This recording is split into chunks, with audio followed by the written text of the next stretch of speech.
श्यावर रामचंद्र की जय। भक्त तुलसीदास की जय। आज वह प्रसंग हम आपको बता रहे हैं जब रावण के सम्मुख अंगद जमीन में पैर जमाए हैं और अंगद बार बार ललकार कर रावण को कह रहे हैं। उनका अभिमान नष्ट हो गया। रावण मद में चूर था। रावण अहंकारी रावण, आज उसका मद दूर हो गया। इस प्रकार इसके आगे का वर्णन कर रहे हैं। उसके करोड़ों वीर योद्धा जो बल में मेघनाथ के समान थे, कोई अंगद के पैर को उठाने को कौन कहे, हिला तक नहीं पा रहा है।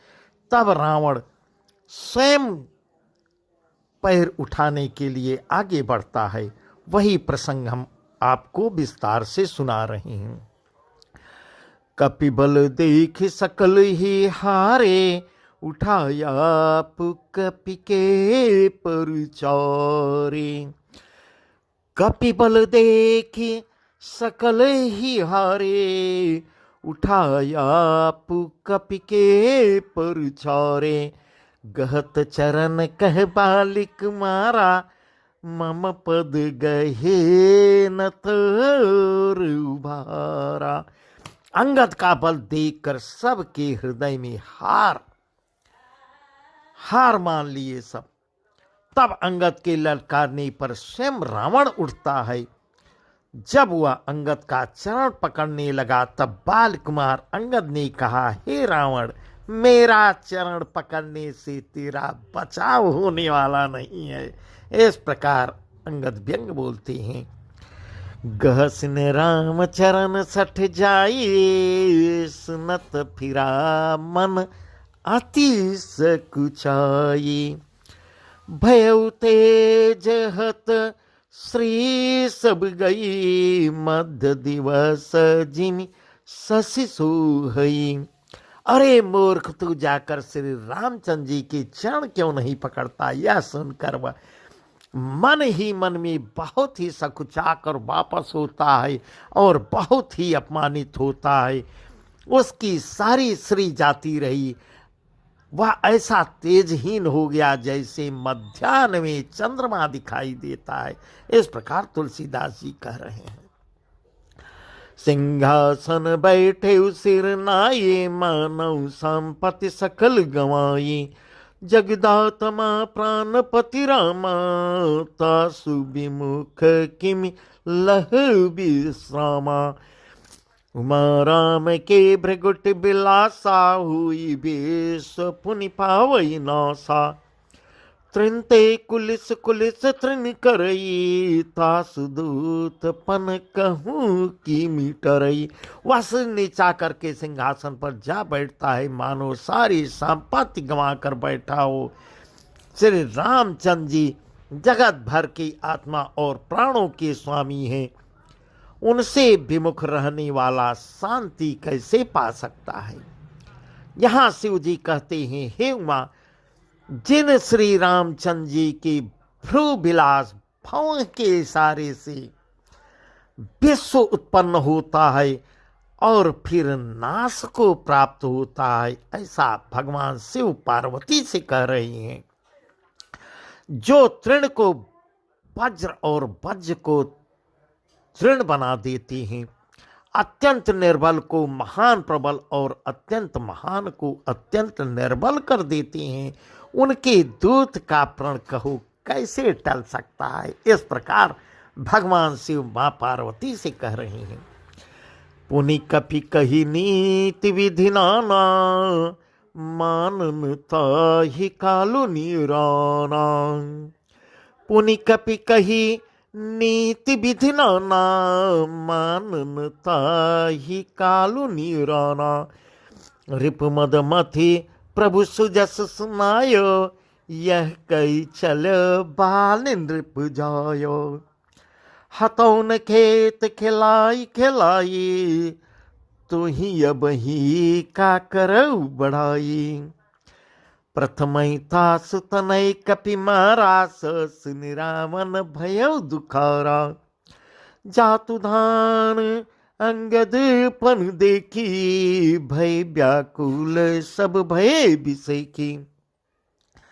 फिर अंगद ने अनेकों प्रकार से नीति कही, पर रावण ने नहीं माना, क्योंकि उसका काल निकट आ गया था। शत्रु के घर को चोर करके अंगद ने उसको प्रभु श्री रामचंद्र जी का सुयश सुनाया, और फिर वह राजा बाली का पुत्र यह कहकर चल दिया, रणभूमि में तुझे खेला खिला कर न मारूं, तब तक अभी पहले से क्या बड़ाई करूं। अंगद ने पहले ही सभा में आने से पूर्व ही उसके पुत्र को मार डाला था। यह संवाद भी रावण नहीं सुना, यह समाचार नहीं सुना था। यह संवाद सुनकर रावण और दुखी होता है। अंगद का प्रण सफल देखकर सब राक्षस भय से अत्यंत ही व्याकुल हो गए। इस प्रकार तुलसीदास जी वर्णन कर रहे हैं। रिपुबल धरसी हरसी कपि बाल तनय बल पंज, पुलक शरीर नयन जल गहे राम पद कंज। शत्रु के बल का मर्दन कर बल की राश बाल पुत्र अंगद जी ने हर्षित होकर आकर श्री रामचंद्र जी के चरण कमल पकड़ लिए। उनका शरीर पुलकित है और नेत्रों में आनंदाश्रुओं का जल भरा है। इधर जो है, साँझ जानी 10 कंधर भवन गयो बिल खाय, साँझ जानी 10 कंधर भवन गयो बिल खाय, मंदोदरी रावण नहीं बहुरी का समुझाय। फिर मंदोदरी शाम को समय वह अपनी नीचे सिर करता हुआ उदास होकर महल में जाता है। फिर मंदोदरी प्रयास करके उसको समझाने की कोशिश करती है, बहुत समझाती है। कंत समुझी मन तजहु कुमति, सोहन समर तुम्हीं रघुपति। रामानुज लघुरेख कचाई, सोई नहीं नाघ्यं असी मनुसाई। पे तुम ताहिज तब संग्रामा, जाके दूत केर यह कामा। कौतिक सिंधु नाघि तब लंका, आयु कपि के हरि शंका। हे कांत, हे पद्देव, मन में समझकर विचार कर कुबुद्धि को छोड़ दो। आपसे और श्री रघुनाथ जी से युद्ध नहीं शोभा देता, ऐसा मंदोदरी समझा रही है। उनके छोटे भाई ने एक जरा सी रेखा खींच दी थी, जिसको भी आप पार नहीं कर पाए थे, उसे भी आप नहीं लांघ सके, ऐसा याद दिलाती है। आप ऐसा तो आपका पुरुषत्व है, आप राम से संग्राम करेंगे। हे प्रीतम, आप उन्हें संग्राम में जीत पाएंगे, बताइए। जिनके दूत का ऐसा काम है, खेल से ही खेल खेल में समुद्र लांघ कर वह बानरों में सिंह हनुमान आपकी लंका में निर्भय चला आया, ऐसा मंदोदरी रावण को याद दिला रही है। रखवारे हति विपिन उजारा, देखत तहि अक्षत मारा। रखवारे हति विपिन उजारा, देखत तहि अक्षत मारा। जारी सकल पुर कीन सिचारा, कहाँ रहा बल गर्व तुम्हारा। अब पति मृषा गाल जनि मारहु, मोर कहा कछु हृदय बिचारहु। पति रघुपति नृपति जनि मानहु, अग जगन्नाथ अतुल बल जानहु। रखवालों को मारकर उसने अशोक वन को उजाड़ डाला है। आपके देखते देखते उसने अक्षय कुमार को मार डाला और संपूर्ण नगर को जलाकर राख कर दिया था, याद है। इस प्रकार समझा रही है। उस समय आपके बल का गर्व कहाँ चला गया था? हे पतिदेव बोलिए। हे स्वामी, झूठ व्यर्थ गाल मत मारिए, डींग न हाकिए, मेरे कहने पर हृदय में कुछ विचार कीजिए। हे पति, आप श्री रघुवीर को निरा राजा मत समझिए, बल्कि अग जगन्नाथ चराचर के स्वामी और अतुलनीय बलवान जानिए। इस प्रकार मंदोदरी समझा रही है। बान प्रताप जान मारे चाता सुकहा नहीं मान नहीं नीचा, जनक सभा अगणित भूपाला, रहे तुम बल यतुल विशाला, भंज धनुष जान के बियाही, तब संग्राम जिते हूँ किन ताही, सुरपति सुत जानई बल थोरा, राखा जियत आँखी गई फोरा, सुपन खा के गति तुम देखी, तदपि हृदय नहीं लाज विषय की। इस प्रकार मंदोदरी बहुत ही रावण को शर्मिंदा कर रही है। श्री राम जी की बाण का प्रताप तो नीच मारीच भी जानता था, मारीच जानता था, परंतु आपने उसका भी कहना नहीं माना। जनक की सभा में अगणित राजागण थे, वहां विशाल और अतुलनीय बल वाले आप भी थे। इस प्रकार बार बार रावण को अपमानित कर रही है। वहां शिव जी का धनुष तोड़कर श्री रामचंद्र जी ने जानकी को ब्याहा, तब आपने उनको संग्राम में क्यों नहीं जीता? इंद्रपुत्र जयंत उनके बल को कुछ कुछ जानता है। श्री राम जी ने पकड़कर केवल उसकी एक आंख ही फोड़ी थी और उसे जीवित ही छोड़ दिया, ऐसा याद दिलाती है। सुपर्णखा जो आपकी बहन है, उसकी दशा तो आपने ही देख ली, तो भी आपके हृदय में उनसे लड़ने की बात सोचते विशेष कुछ भी लज्जा नहीं आती। इस प्रकार रावण को बहुत अपमानित कर रही है।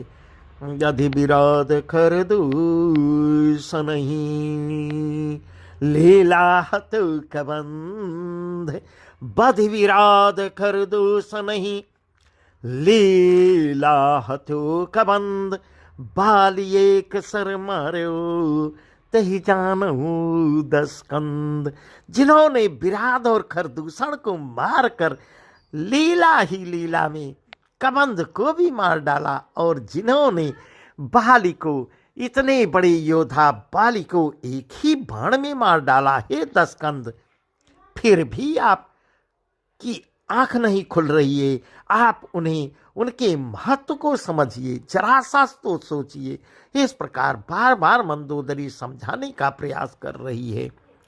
जय जलनाथ बदायउ हेला, उतरे प्रभु दल सहित सुवेला, करुणिक दिन कर कुल केतु, दूत पठायउ तव हित हेतु, सभा माज जहि तव बल मथा, करिबरूथ महु मृगपति जथा, अंगद हनुमत अनुचर जाके, रन बाकुरे वीर यति बाके। जिन्होंने खेल से ही समुद्र को बांध लिया, और जो प्रभु सेना सहित सुवेल पर्वत पर उतर पड़े, सूर्य कुल के ध्वजा स्वरूप कीर्ति को बढ़ाने वाले करुणामय भगवान ने आप ही के हित के लिए दूत भेजा, ऐसा याद दिला रही है। जिसने बीच सभा में आकर आपके बल को उसी प्रकार से चुनौती दे डाला है, जैसे हाथियों के झुंडों में आकर सिंह उसे छिन्न भिन्न कर डालता है। रण में बाकी अत्यंत विकट वीर अंगद और हनुमान जिनके सेवक हैं, ऐसा वर्णन कर रही है मंदोदरी। तही कापे पुनि पुनि नर कहूँ, मुधा मान ममता मद बहूँ, कंत कृत राम विरोधा, काल विवश मन उपजन बोधा, काल दंड गहि काहु न मारा, हरई धर्म बल बुद्धि विचारा, निकट काल जही आवत साई, तही भ्रम होई तुम्हारी नाई। हे पतिदेव, उन्हें आप बार बार मनुष्य कहते हैं, आप व्यर्थी मान ममता और मद का बोझा ढो रहे हैं। हे प्रीतम, आपने श्री रामचंद्र जी से विरोध कर लिया और काल के विशेष वश में होने के कारण आपके मन में अब भी ज्ञान नहीं उत्पन्न हो रहा है। कालदंड लाठी लेकर किसी को नहीं मारता, वह धर्म, बल, बुद्धि और विचार को हर लेता है। हे स्वामी, जिसका काल मरण समय निकट आ जाता है, उसे आप ही की तरह भ्रम हो जाता है। ऐसा बार बार मंदोदरी समझा रही है। दुई सुत मरे दह्यू पुर अजहू पूर पिय देव। दुई सुत मरे दह्यू पुर अजहू पूर पिय देव। कृपा सिंधु रघुनाथ भजी, नाथ विमल जसलेव। इस प्रकार आपके 2 पुत्र मारे गए और नगर जल गया। जो हुआ सो हुआ। हे प्रीतम, अब भी भूल कर उस भूल की पूर्ति समाप्त कर दीजिए। श्री रामचंद्र जी से बैर त्याग दीजिए और हे नाथ, कृपा के समुद्र श्री रघुनाथ जी को भज कर निर्मल जस ले लीजिए। इस प्रकार मंदोदरी बहुत समझाती है, पर रावण कुछ नहीं मानता। नारी बचन सन बिसिक समाना, सभा गय उठी होत बिहाना। बैठ जाय सिंहासन फूली, अति अभिमान त्रास सब भूली। स्त्री के बाण के समान वचन सुनकर वह सवेरा होते ही उठकर सभा में चला गया और सारा भय भुलाकर अत्यंत अभिमान में फूल कर सिंहासन पर जा बैठता है।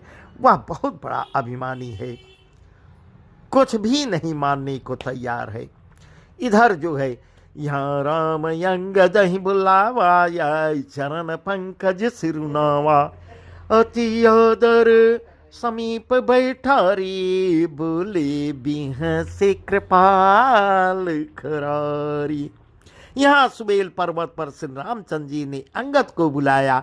उन्होंने आकर चरण कमलों में सिर नवाया। बड़े आदर से श्री राम जी पास बैठा कर खर के शत्रु कृपालु श्री राम जी हंसकर बोले। क्या कहते हैं प्रभु? बाली तनय कौतुक यति मोही, तात सत्य कहूँ पूछूं तो ही। रामन जातु धान कुल टीका, भुज बल अतुल जासु जगली का। तास मकट तुम चारि चलाए, कहूँ तात कवनी विधि पाए। सुन सर्वज्ञ प्रणत सुखकारी, मुकुट न होई भूप गुणचारी। इस प्रकार प्रभु श्री राम जी अंगद से पूछते हैं, हे बाली के पुत्र, मुझे बड़ा कौतूहल है। हे तात, इसी से मैं तुमसे पूछता हूँ, सत्य कहना।